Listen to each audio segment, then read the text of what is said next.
Okay, hi guys, I'm back. So this is a continuation of the last video that I just did. So I guess I'm gonna put these back to back.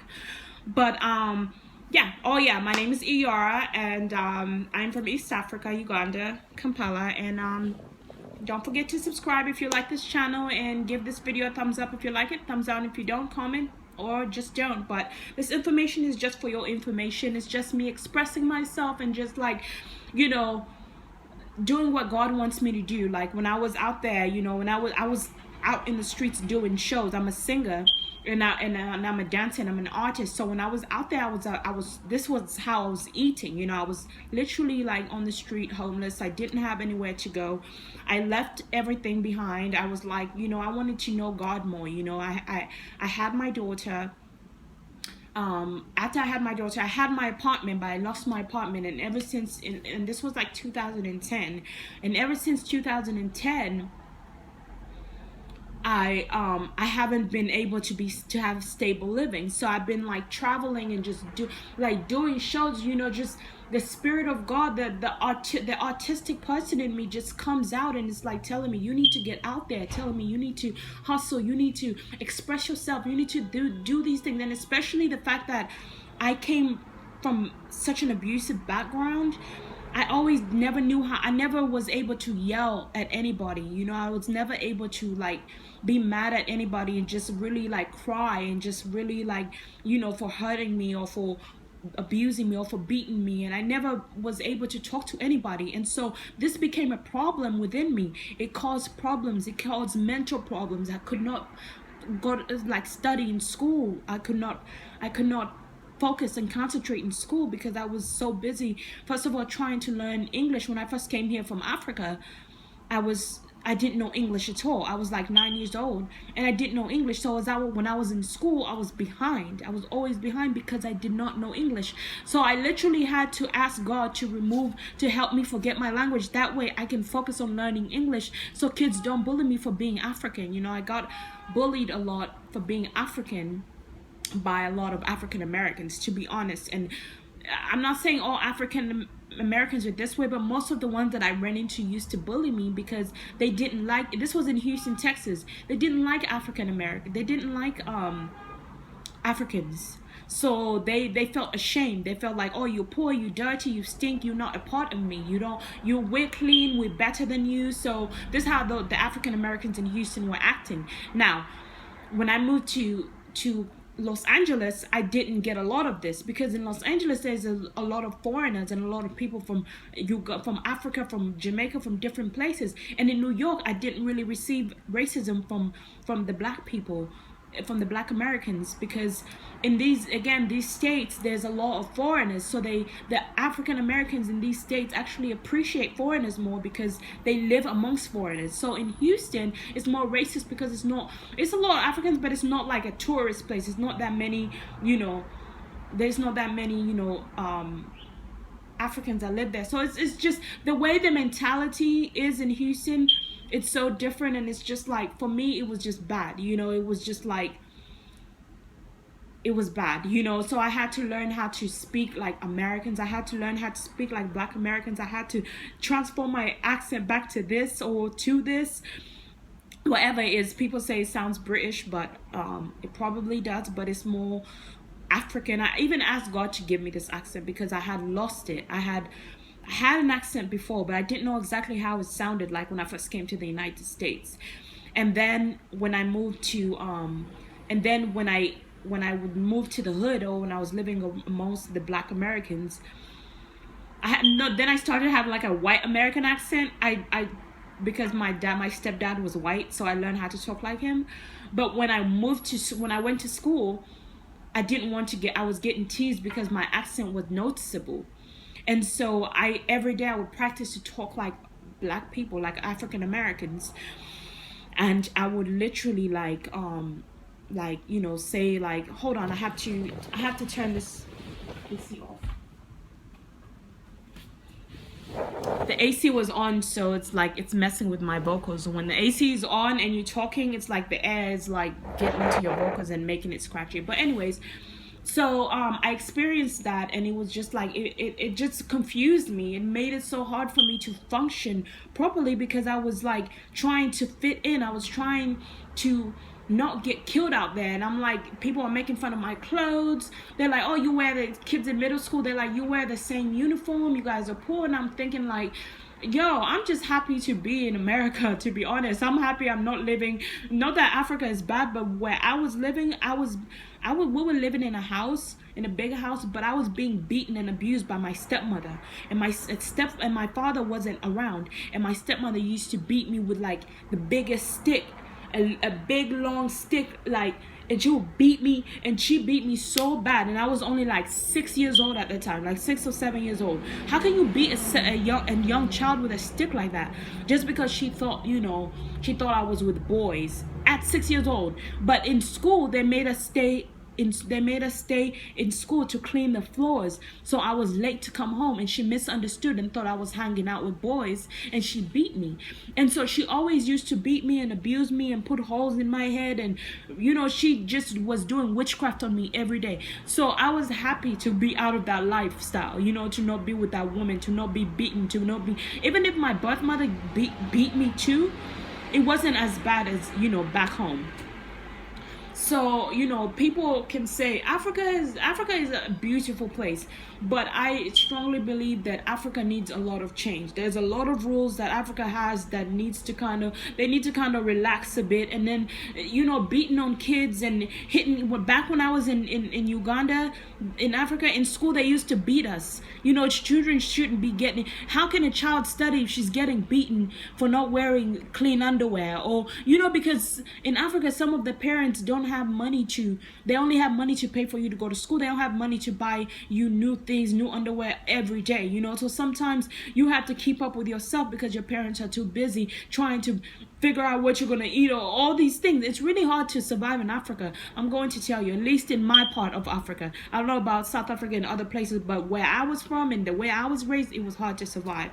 But anyway, this is what led to a lot of my homelessness. Was I was trying to find God. I was trying to find myself. I felt better. I didn't want to be with my family anymore because I felt like they were abusing me. Like, they were nice, but I felt like they were like not mentally where I was. It was something. The apartment where my sisters were living was dirty. It had cockroaches. And when I had my baby, I did not want my baby to live in that.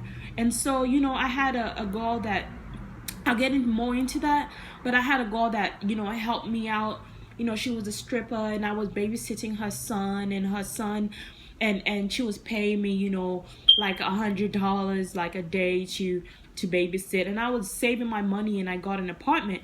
But when I told my family I had this, my birth mother, the woman that gave birth to me, she was like mad. She was upset. How is she doing this? She started praying, doing witchcraft, and saying, send her away, telling the woman, don't help her. And then all of a sudden, the woman was like, I'm not making enough money. I cannot do this. I cannot pay you anymore. I cannot have you babysit anymore.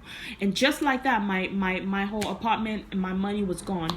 And so I had to move. And so I lived with my friend for a while. But then after that, I moved to New York City to find some guy. I was still thinking like, when you don't have love, you feel like you need love from a guy, or you need a relationship. I needed help with my baby and all these kind of things, and I met a guy online, and I moved to New York City to meet him. Things didn't work out. I didn't even meet him, but I met people he knew. I'll tell you about that later. And so when I experienced that, that wasn't my first homeless experience, but my first homeless experience was actually in Atlanta, Georgia. But I really enjoyed the freedom. Like, people don't understand, like, yeah, I didn't have a place to go, but I enjoyed living in a shelter because I felt like I was being independent. I felt like I was learning something. I was so happy to be away from my family because I didn't feel like I felt like they were not wishing me well. They were talking bad about me. So I was like, I need to leave this place. I need to find God. So that was my first experience in New York, and I mean in Atlanta, Georgia. And so I was like, I can do it in New York too. And so this became my habit. So I went to New York, and they gave me like a nice room. It was like me and my daughter. It was so nice, free. It was the same size up. It was the same, almost the same size as my apartment in LA. In LA, it's so expensive that you pay for a studio like $800 for a studio. And so in the shelter where I was living, they were giving women with babies in New York their own apartment, like their own room. So I was just so happy that me and my baby had our own room with no roaches. It wasn't dirty.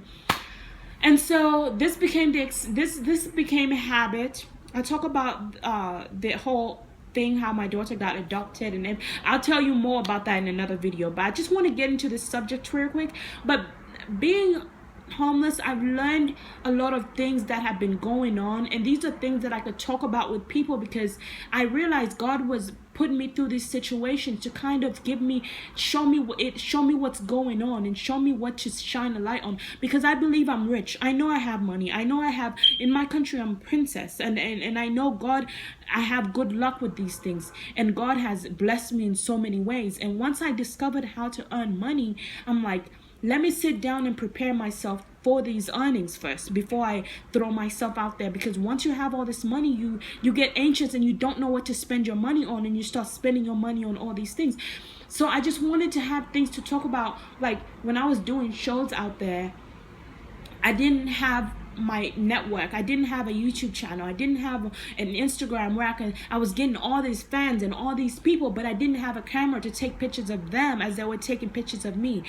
I didn't have, like, so you're gonna find videos, and you might find videos and pictures of me on YouTube somewhere, everywhere, or one day they'll pop up all of a sudden, you know. But I found some, and I'm gonna be doing crazy things, just a warning out there, so forgive me. But anyways, that's just a part of my art experience, and you know, judge it if you want. It is what it is. But I just wanted to say, yeah, so I did that, and I was like, you know what, I need to, you know, God was telling me, like, I need to go home, go sit down somewhere, make it, build the channel, build the Instagram. It doesn't matter if I don't have followers right away. The important thing is that I put a message out there, because I know I'm really good at talking to people. I know people love, like, to meet with me. They love to, even if it's just to make fun of me, people just find themselves in my space constantly.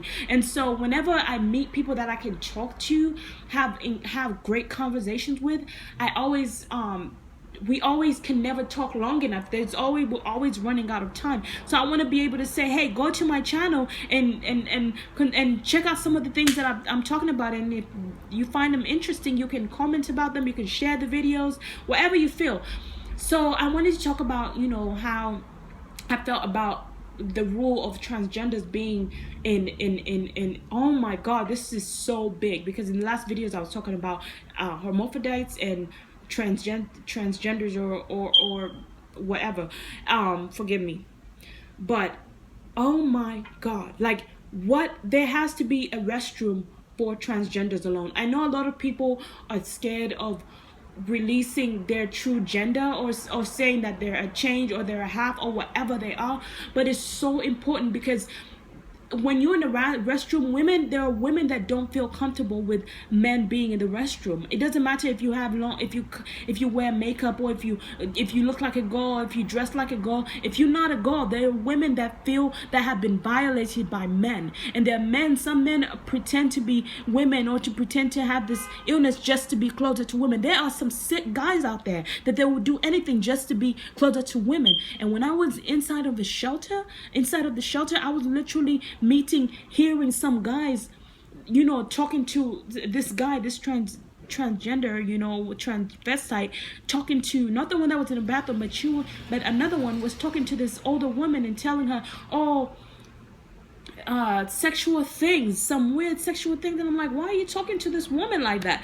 And I was like, you know what? And I told him, I was like, if you don't want to, if you're not going to respect, I was in this women's shelter, and I was like, if you don't want to respect women, why are you even here? You're not even supposed to be in here. You should be happy that they accept you in this shelter. I know you won't go in the men's shelter and start talking to them like that. So why come in a women's shelter and bully women like this? You know, so some of them come in a women's space, in a women's shelter, in a women's bathroom, and they start bullying women. Don't come in the women's bathroom and bully women. You already stronger than women physically. We already, you know, so we don't need you. We women are sensitive and emotional. We get enough violence with each other. We don't have time to be getting it from somebody that is supposed to be a woman or that's a man. Excuse me, but I have to say it like it is. Anyways, this is the end of this. I'm already on 57. Subscribe. Love you guys.